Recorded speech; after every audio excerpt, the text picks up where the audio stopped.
ऋतिका को मैंने बेग करा, मैं कहा बाबू प्लीज, मैंने कहा आई नेवर लाइड। এজন জনপ্ৰিয় ইউটিউবাৰ আৰু লগত এখন বিলাসী গাড়ী ফৰ্চুনাৰ। হঠাৎ তেওঁ লাখ লাখ ভিউৱাৰ্ছৰ সন্মুখত লাইভ আহি তেওঁ ক'লে যে এইটো মোৰ আজিৰ ফেক ভিডিঅ' আৰু ইয়াৰ পিছত মই কোনো ভিডিঅ' নবনাওঁ, আৰু হঠাৎ এটা হ'ল ভয়ংকৰ দুৰ্ঘটনা। মই ক'ব বিচাৰিছোঁ জনপ্ৰিয় ইউটিউবাৰ মটোব্লগাৰ অনুৰাগ ডোভাল ওৰফে UK07 ৰাইডাৰৰ বিষয়ে। কিয় কৰিলে অনুৰাগে এনেকুৱা ধৰণৰ এটা কাম? ইয়াৰ ভিতৰত কিবা ৰহস্য আছিলে নে কিবা বহুত বেছি মানসিক যন্ত্ৰণাৰ কাৰণে তেওঁ এনেকুৱা ধৰণৰ ষ্টেপ এটা ল'ব লগা হ'ল? এই ভিডিঅ'টোত মই তাকেই মোৰ পইণ্ট অফ ভিউখিনি আপোনালোকৰ আগত শ্বেয়াৰ কৰিম বুলি এই ভিডিঅ'টো বনাইছোঁ, শেষলৈকে চাবলৈ নাপাহৰিব। যোৱা মাৰ্চৰ 7 তাৰিখে দিল্লী মেৰঠ এক্সপ্ৰেছ হাইৱেত প্ৰায় 80,000 মান ইনষ্টাগ্ৰাম ফলোৱাৰৰ সন্মুখত তেওঁ লাইভ আহিছিলে, আৰু UK07 ৰাইডাৰে কান্দি কান্দি বহুত চেণ্টিমেণ্টেল হৈ পেলাই তেওঁ মানে ভিউৱাৰ্ছৰ লগত নিজৰ এক্সপ্ৰেশ্যনছখিনি দিছিলে, নিজৰ দুখখিনি শ্বেয়াৰ কৰি আছিলে, আৰু লগতে কৈছিলে যে মা মই যদি পুনৰ জন্ম হওঁ মোক অলপমান মৰম দিবা। अगले जन्म आऊं मम्मी तो प्यार दे देना, बस प्यार दे देना बाबू। আৰু কৈ তেওঁ 150-60 কিলোমিটাৰ পাৰ স্পীডত সেই ফৰ্চুনাৰ গাড়ীখন চলাই ডিভাইডাৰত খুন্দা মাৰি গাড়ীখন লুটি বাগৰি হৈ পেলাই পৰে।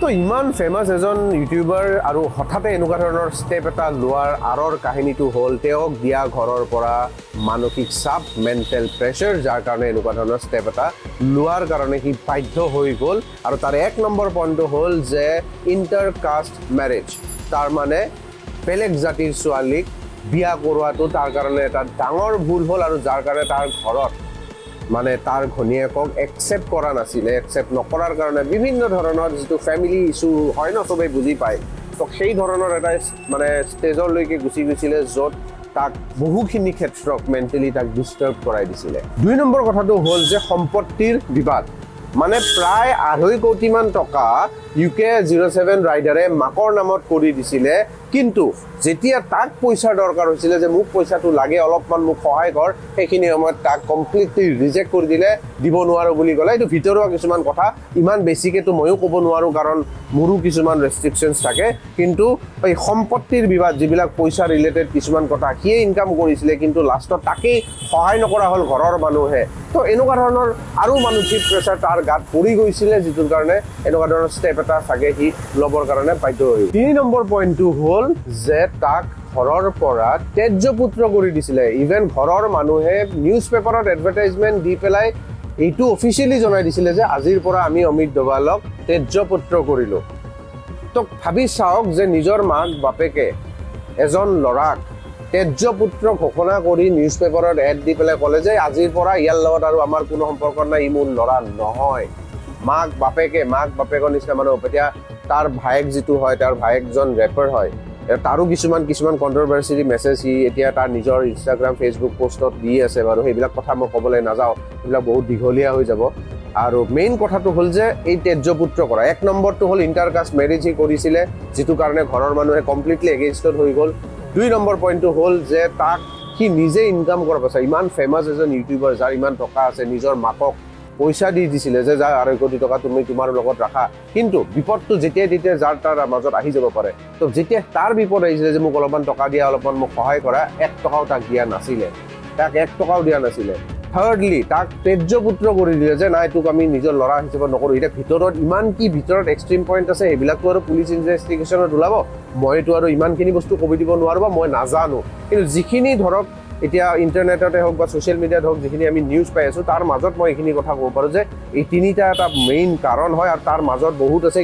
এতিয়া কিছুমান ইউটিউবাৰৰ মুখত শুনিছোঁ যে সি মানে ইমান ডিপ্ৰেশ্যনত গুচি গৈছিলে যে কুকুৰ, নিজৰ পেট মানে কুকুৰটো, পোহনীয়া কুকুৰকো ইমান বেয়া ব্যৱহাৰ কৰিছিলে, আৰু কিবা কিবি বিভিন্ন ধৰণৰ কৰিছিলে। কিন্তু এই যিটো মানসিক চাপ সি লাহে তাৰ যিটো ভিডিঅ' সি মানে লাইভ ভিডিঅ' বনাইছে, আপোনাৰ ভিডিঅ'টো স্ক্ৰীনত অলপ চাব, আপুনি দেখিলেই গম পাব। মই বাৰু অডিঅ'টো অফ কৰি দিছোঁ কাৰণ সেইটোত মাইট বি কেতিয়াবা আৰু কপিৰাইটৰ কাৰণে আহি যাব পাৰে, কিন্তু তাৰ ৰিচেণ্টলি আৰু বিভিন্ন ধৰণৰ ছ'চিয়েল মিডিয়া চাইটত আপোনালোকে দেখাও পাব। কিন্তু প্ৰব্লেমটো হ'ল যে এজন মানুহক ইমান বেয়াকৈ মানসিক চাপ দি দিয়া হৈছিলে য'ত তাৰ সি নৰ্মেল কণ্ডিশ্যনত নাইয়ে, সি কেনেকৈ এইবিলাক কৰিব? তাৰমানে একজন মানুহ কিমান কিমান এক্সট্ৰিম মেণ্টেল প্ৰেছাৰ পাব লাগিব য'ত সি এনেকুৱা ধৰণৰ এটা মানে ষ্টেপ ল'ব লগা হয় যে এখন গাড়ী নিজে লাইভ আহিছে ইনষ্টাগ্ৰামৰ 80,000 90,000 দৰ্শকৰ মাজত লাইভ আহি নিজৰ দুখখিনি কৈছে, কান্দিছে, কান্দি চান্দি পেলাই ফুল স্পীডত গৈ পেলাই ডিভাইডাৰত খুন্দা মাৰি পেলাই এক্সিডেণ্ট কৰাই দিলে। এতিয়া সি আণ্ডাৰ ট্ৰিটমেণ্টত আছে, এতিয়া হস্পিটেলাইজত আছে। ডক্টৰে কৈছে যে এতিয়া সি অলমষ্ট ধৰা মানে নৰ্মেল কণ্ডিশ্যন এটাত আহিছে, বাট কিমান নৰ্মেল আহিছেতো এইটো আমি গম নাপাওঁ।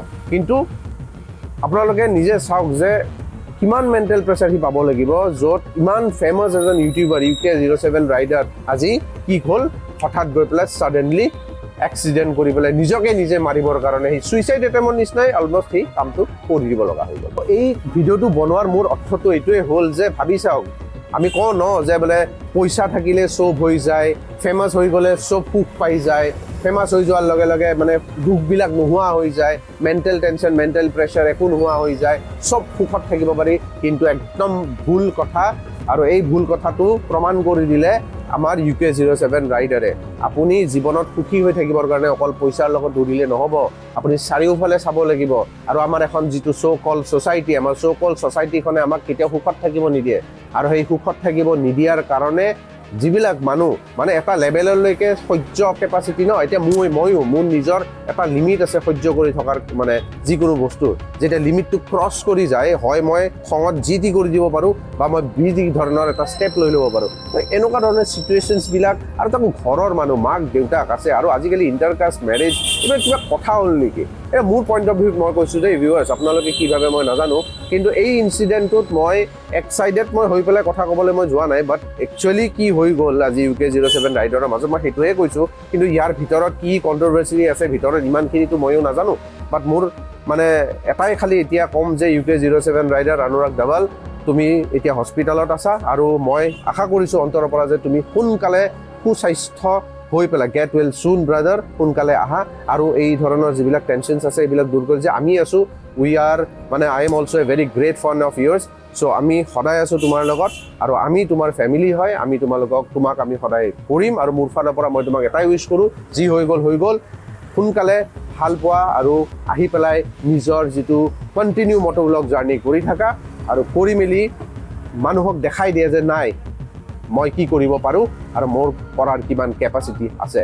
আৰু দৰ্শক আপোনালোকে এই ভিডিঅ'টো চাই পেলাই আপোনালোকৰ কি মতামত আছে মোক কমেণ্ট ছেকশ্যনত কমেণ্ট কৰিবলৈ নাপাহৰিব, আৰু ভিডিঅ'টো যদি ভাল পাইছে তেনেহ'লে চেনেলক ছাবস্ক্ৰাইব কৰি দিব পাহৰি নাযাব।